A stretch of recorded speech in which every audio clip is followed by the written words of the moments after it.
사이다 무비튼. 내 이름은 김진수, 나이는 22. 이 이야기는 내가 아직 어린아이였을 때의 일이다.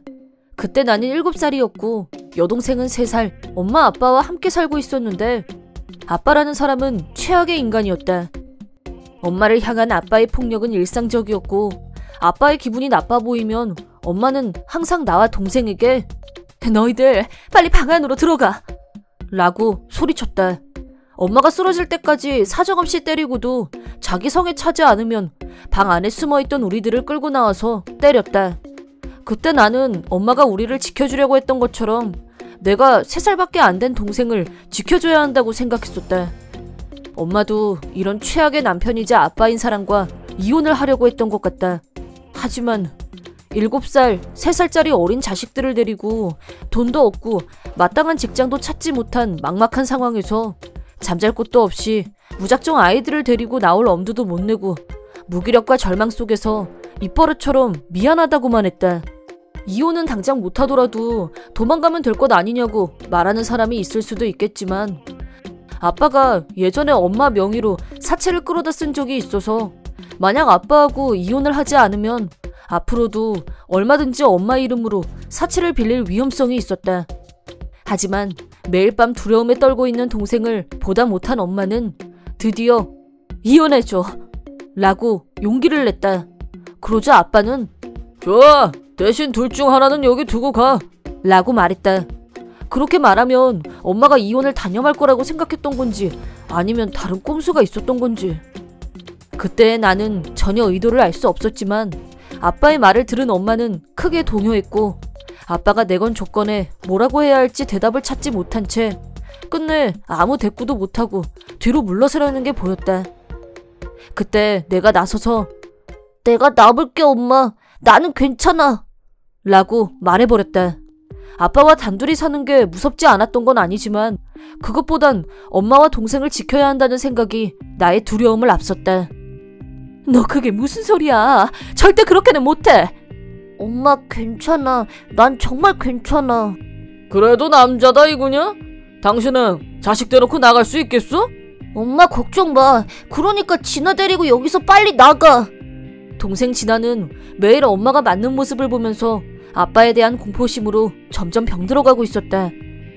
엄마는 눈물을 흘리면서 내 얼굴을 보더니 "이혼 서류에 도장 찍어줘요" 라고 말하고 서랍장에서 서류를 꺼내 아빠한테 내밀었다.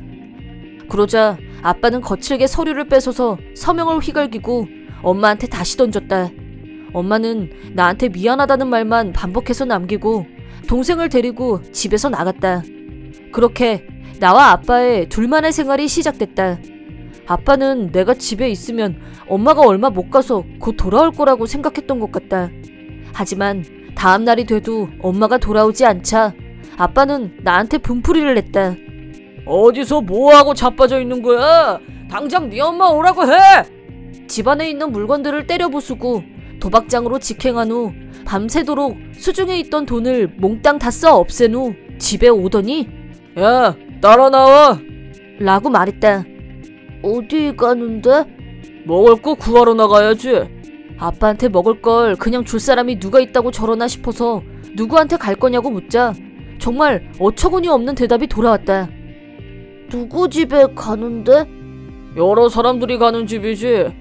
요 근처 슈퍼집에 가서 네가 슬쩍 먹을 걸 챙겨오는 거야." "지금 나더러 도둑질을 하라고?" "바로 그거야. 자, 얼른 일어나." "싫어. 도둑질은 나쁜 거야. 난 안 해."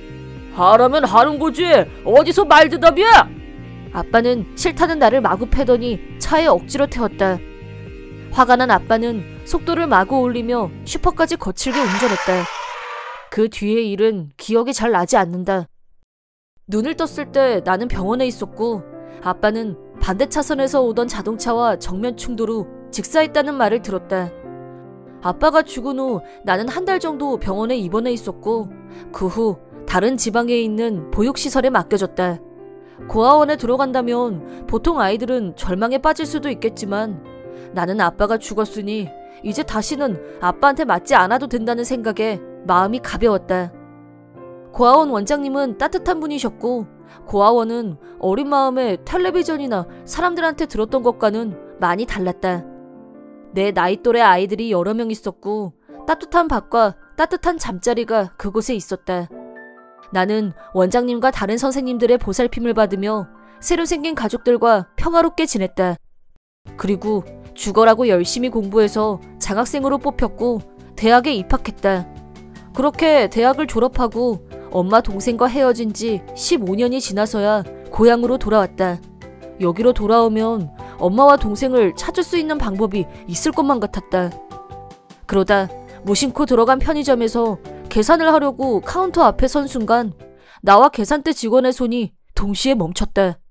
우리는 동시에 서로를 알아봤다. 그 사람은 분명 엄마였다. 엄마는 곧장 점장에게 뭐라고 말한 후 나를 데리고 밖으로 나왔다.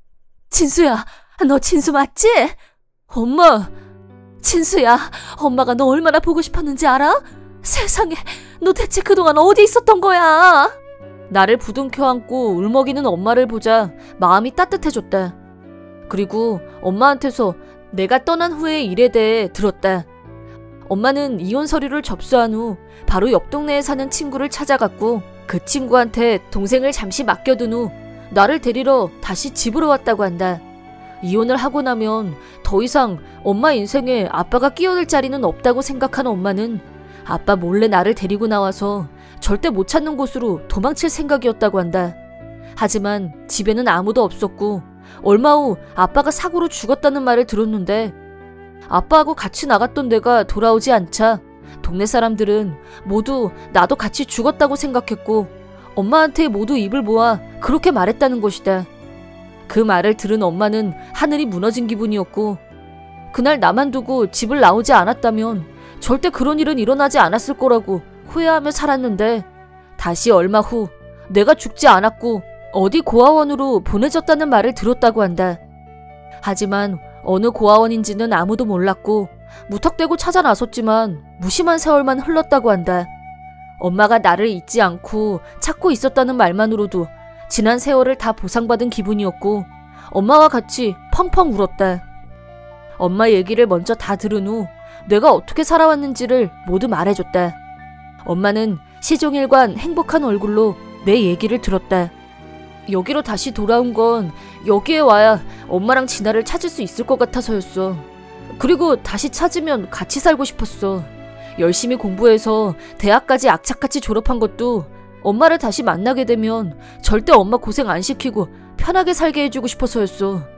엄마, 진아는 잘 있지? 잘 있어. 다행이다.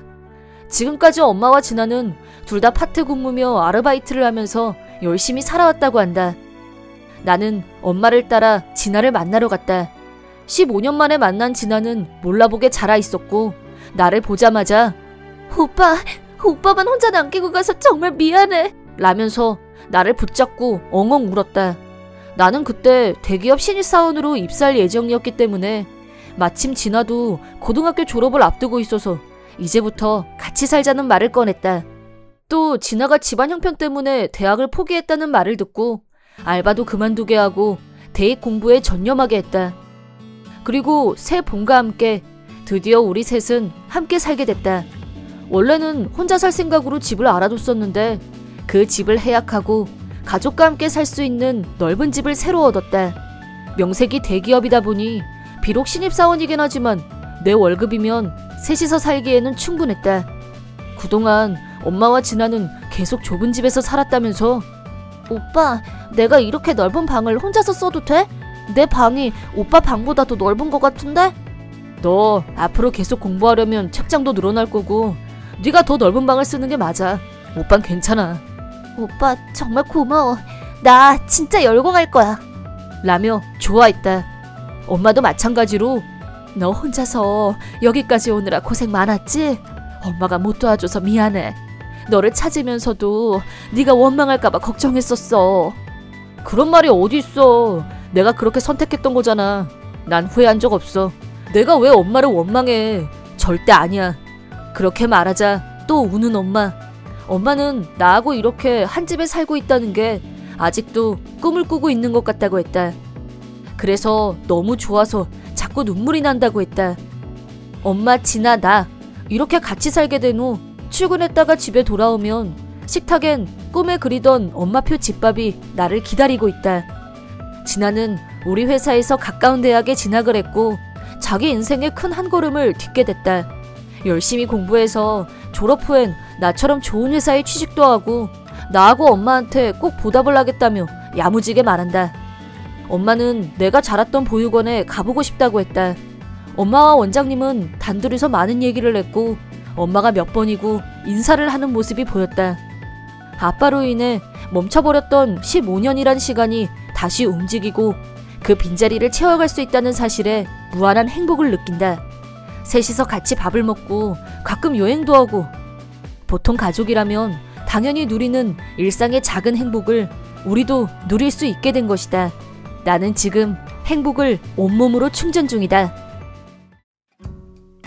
이번 영상은 어떠셨나요? 재밌게 보셨다면 구독, 좋아요에 댓글까지 달아주시면 감사하겠습니다. 그럼 다음 영상에서 만나요.